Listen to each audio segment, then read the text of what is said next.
Hey, welcome back. If you're new here, my name is Keith. I'm a holistic health coach, and this video is going to be about depression, and specifically how depression can turn out to be or have within it underlying blessings or benefits.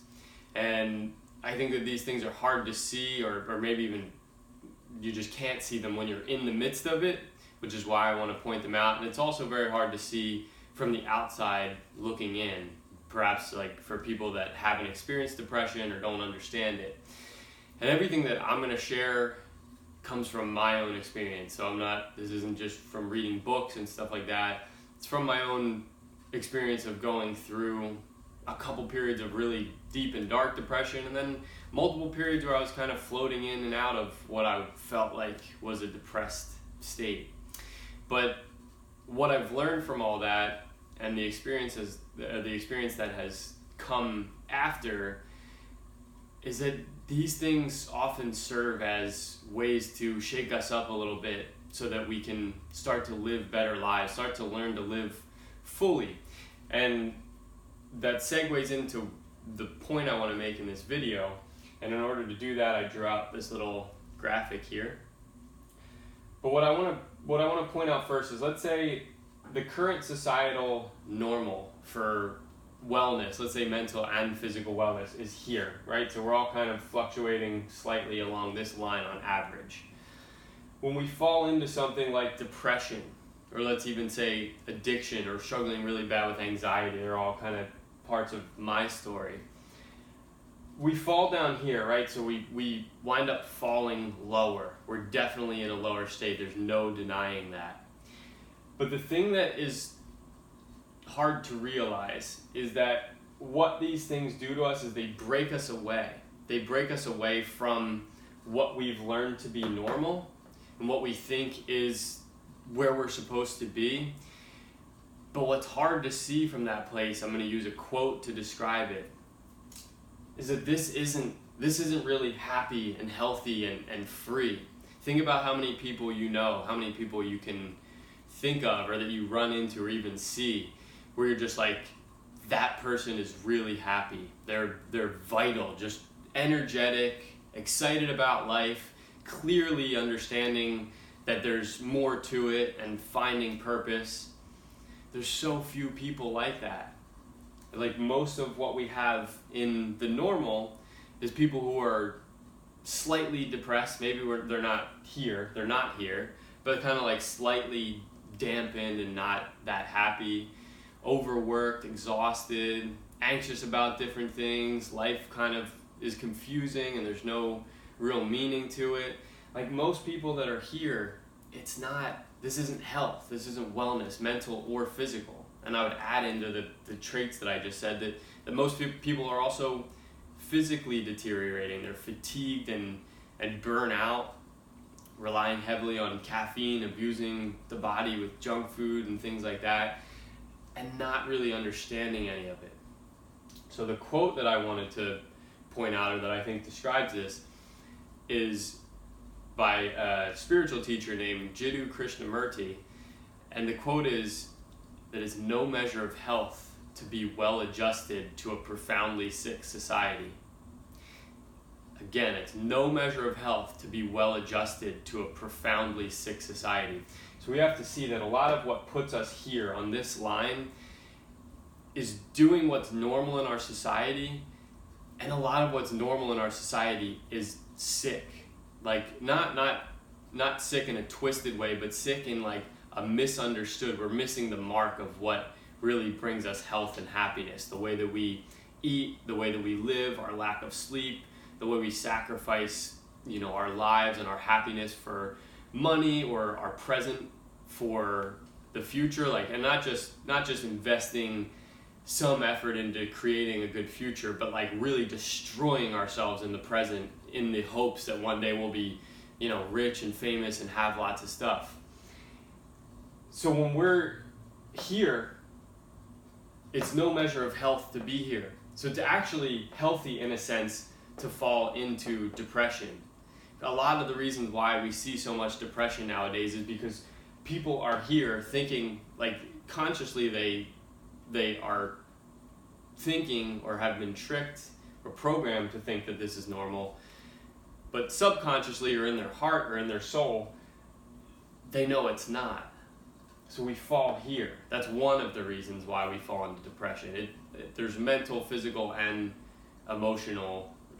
spiritual, and emotional reasons that we fall into depression.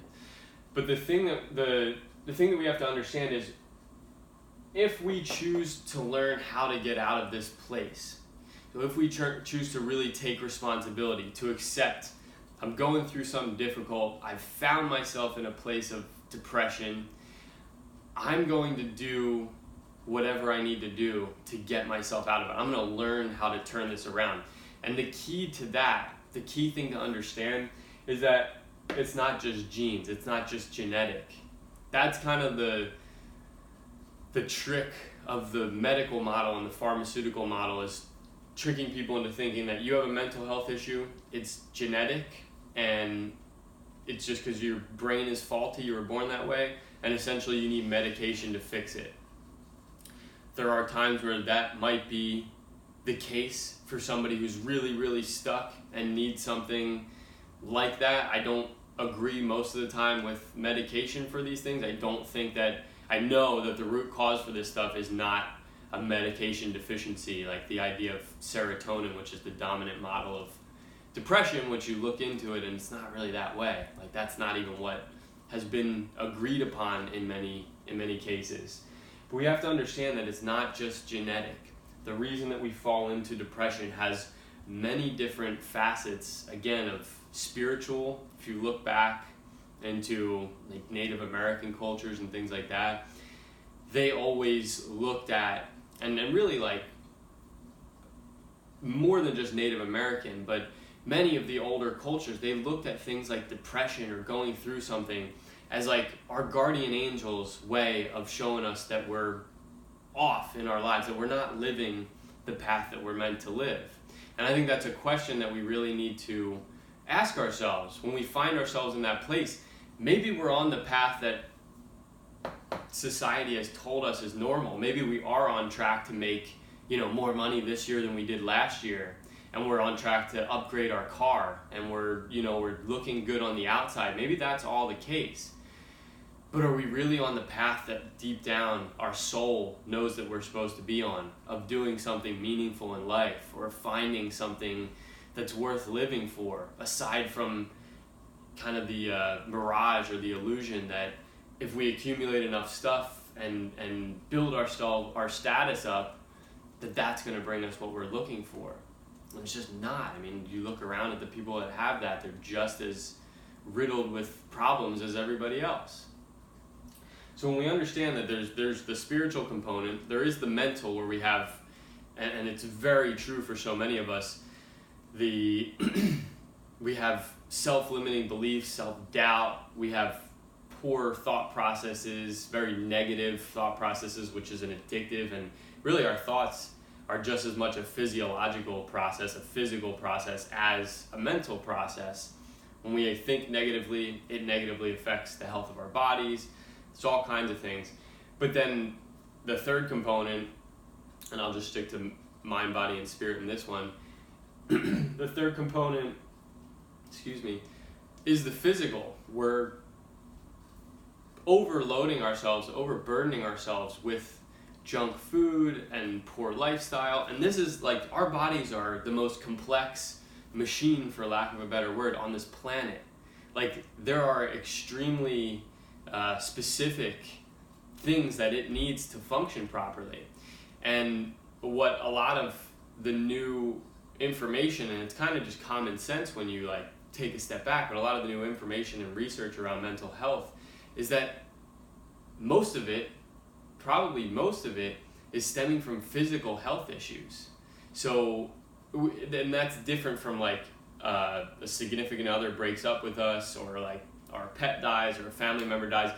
That can be like normal periods of feeling depressed. But when we have like nothing really on the outside to feel depressed about, or we just can't seem to break out of it or feel stuck, a lot of times it's because physically our body is so overburdened that what we've actually learned, or what science is showing, is that we used to think like the brain sends information to the body, but now we're learning that the gut sends more information up to the brain than the brain sends down to the gut. So the health of our gut, which is the foundation of the health of our body, is incredibly important in our mental health.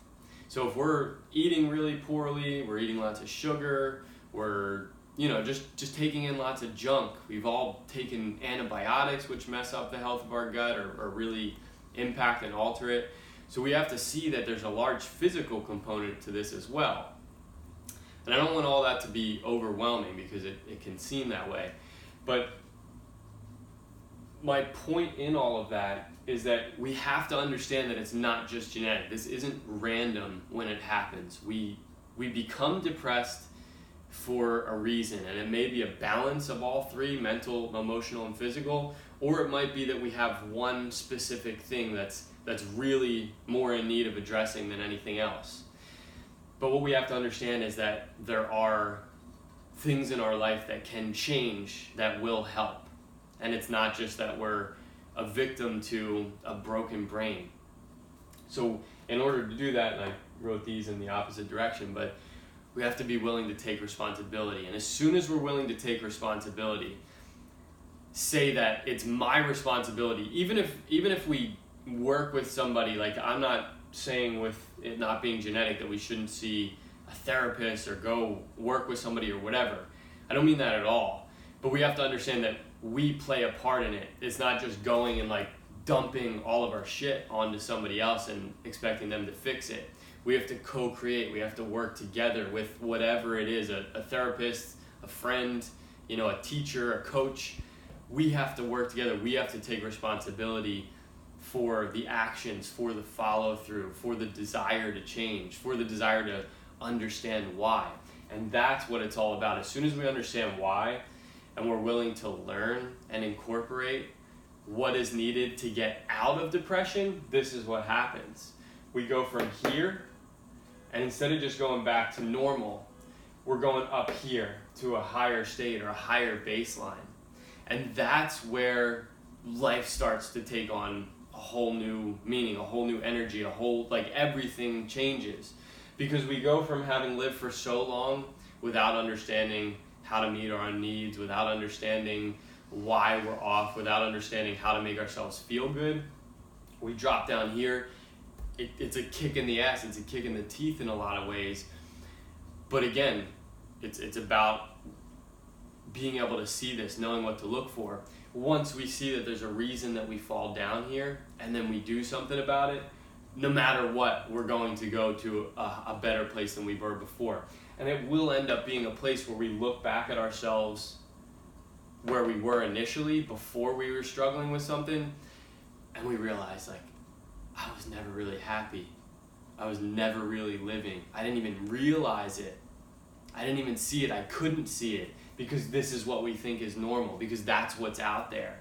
And like, that's why for me, my period of depression, my going through drug addiction, as difficult as, I was on the verge of death for real, but I wouldn't change that for anything. It was the most important experience that I've had in my life, because I can now look back and realize that I had none of the things that I have now.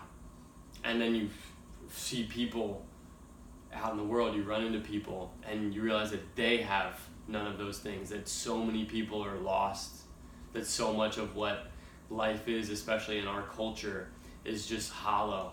There's nothing really there. So there's many potential things that can become, that can wind up being a blessing or a benefit from the difficulties that we experience. But I think that's the biggest one. And we have to realize, we have to understand, if you're struggling, please understand, please trust that this can be a catalyst to change your life for the better. It's a worthwhile question to ask. Was I really happy before? Was everything in my life exactly where I wanted it to be? Am I following my own path, or am I influenced by parents or society or what I think people will think is cool? There's a point, and we're seeing it a lot nowadays. It's more and more that people are falling into depression and addiction or having some sort of physical illness. And again, there's reasons for all of it, but we're seeing this because they're all opportunities for change. They're difficult. They can be potentially life-threatening. Like I said, I really was on death's door with drug addiction. So I don't discount, and you know, my heart goes out to the people who have died or who have lost a loved one. But part of the equation, part of overcoming these things, both individually and culturally or as a society, is understanding that pain can be a teacher, and when pain is there, we can't ignore it. And a lot of times we find ourselves in pain with something like depression, and we try to ignore it, or we try to, you know, we turn away from it instead of opening up to it. And that's what leads to the deeper, more difficult stuff like addiction, or for depression to get deeper and deeper and deeper and deeper. We're not taught to look at pain as a tool. We're not taught that pain can be a teacher, that pain is something to really look for. Like if you think about, if I fall and break my wrist, I'm gonna have a lot of pain to remind me not to go and start pushing things or putting a lot of weight on it, because if I didn't have pain and my wrist was broken, by putting weight on it or continuing to use it, I could permanently damage it. So the pain is a sign that something is off and it needs my attention. It's the same thing when we have psychological pain or emotional pain. There's something for us to look at. There's something that's almost warning us. Pain is a warning in a sense that if we don't look at it now, if we continue to let that pain go unaddressed, it's going to get worse. It's the truth. A lot of people don't look at it that way, and we don't really have the context for that necessarily in our culture, but that's the truth. So I think I'm going to stop there for today. Well, I noted this, I kind of already said it, but just the idea that to get out of this is the same thing that will lift you up in your life.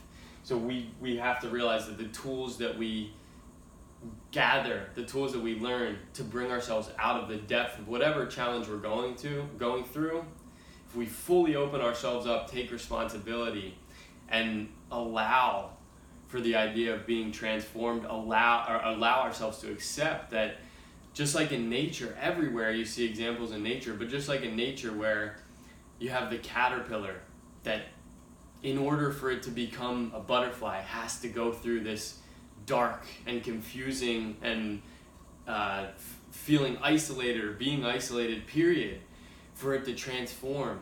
And like, we forget as humans, because we're in houses now, we have air conditioning, and we go to the grocery store, and all of our connections to nature, or a lot of our connections to nature, have been cut off. We forget that we're still a part of nature, that we are nature. We can't go to nature. We are nature. Our bodies are nature. Life is nature. Everything is nature. So if we look to nature like the caterpillar and the butterfly, for examples, same thing with the tree. The tree grows up high and it's strong, but that's all dependent on what's taking place in the darkness, the roots that are taking place in the darkness, that are underground, that are in the shadows. And that's how it is for us. Most people that you see that are living really well, or that have found happiness, or that do something meaningful in their lives, they've been in darkness. Their souls, in a sense, have been planted as seeds in the soil that feels dark and confusing, but eventually blossoms out into the sun, into the light. And that's when life changes. There's so much in life to be experienced. There's so much to be grateful for. There's so much transformation to be had. And that's, I think, why we're here. I think life is about growing. And these opportunities allow us to grow. Because if we don't get knocked out of this, it's very easy to stay in comfort, even if it's not 100% right. It's easy just to ignore that maybe there's more, or maybe we could do something differently when we are in this place. So when we get knocked down, when we get slapped up, knocked off our feet, that's where we have an opportunity to then question where we were and what we want to do with our lives. So I appreciate you watching. If you have any questions, feel free to comment. I'll put a link. I've made a like a download, a document, a PDF with some practices, some lifestyle practices that have really helped me to better my life, to start feeling better physically, to start being more aligned mentally or emotionally. So I'll put a link down there in the description box if you want to check that out. And if you have any further questions or need further help, there's a link to my website too for one-on-one coaching. If it's something that you feel like you're stuck or you're looking for further direction, we can set up a free 30 to 45 minute consultation just to get an idea of where you're at and if it would make sense to work together. So check those things out. Let me know if you have any questions. If this was helpful for you, I'd appreciate it if you'd subscribe, click the notification bell so you know when I upload more videos. I'm going to really be focusing more on these types of things, depression, addiction some, and just how to turn that around, how to actually get healthy in the sense that we get to live with energy and happiness and purpose. That's what health is to me. Right now, feeling energized, happy, and living with a sense of purpose. So again, thank you for your time. Have a great rest of your day.